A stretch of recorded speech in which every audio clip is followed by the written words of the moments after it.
Welcome back to another video. Today I'm doing my thoughts and general overview of the LEGO Disney Train and Station set. This set's going to retail for $330 in the United States and will contain 2,925 pieces. Already looking at the box art, I'm not a huge fan of it. I wish they showed more of Disneyland itself, but I do like at the top of the box art on the back that they have pictures of the train station in Disneyland and the CK Holiday train. This is generally what you get, showing the train station in the back and then the train in the foreground. All the minifigures are displayed out in the front. I'll talk about them later on, but for now I think I'll just start moving on into the train itself. So this picture here gives us a better look at the train itself. Compared to the CK Holiday, the engine part of the locomotive is actually a little bit too big. The cab needs to be either bigger or the locomotive itself has to be smaller. The coal box car looks pretty good, and the train car where the passengers ride on also looks pretty good. Something new for this set compared to other LEGO trains is that it's actually 8 sets wide instead of 6. I think that's a really nice inclusion to add more diversity to the trains, but for a lot of people who already have their layouts set out, I think that could be a problem for some.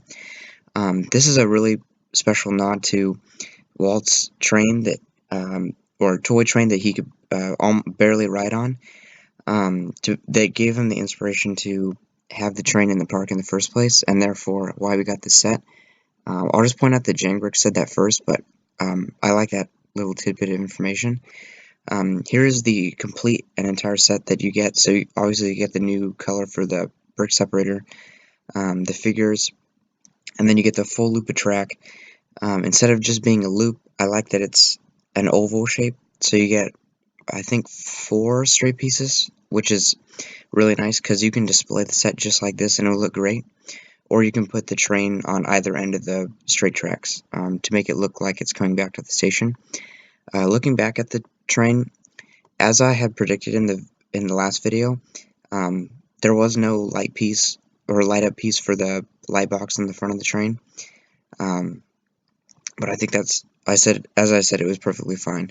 Also, the facade for the train station is absolutely amazing, as well as the detail in the back. It's so accurate to the way the train station really is. The caboose in this is a little bit stubby compared to the real thing, but it doesn't bother me that much because it looks more cartoonish and Lego-like. And finally, let's get into the minifigures. So this is Goofy, the one that we've been waiting for 3 years now. The hat doesn't detach, and it's exactly the same as the leaked one that we saw before. As for the other minifigures, it was just as we'd predicted. The Chip and Dale would have their train conductor outfits on, and then one would have the pocket watch displayed out and one would have it in. Minnie has the cloth skirt instead of the plastic skirt from the Disney Castle set, as well as the minifigure series, and then there's a new edition of Mickey with his train outfit on. Alright, so now I'll go a general overview of the set.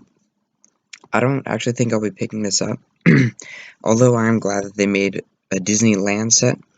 It's just not something that I'm super interested in.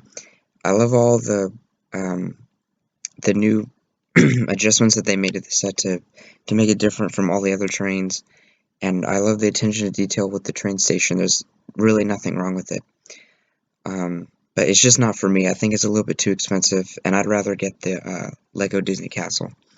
Alright guys, tell me what you guys think in the comments below, and I'll see you in the next video.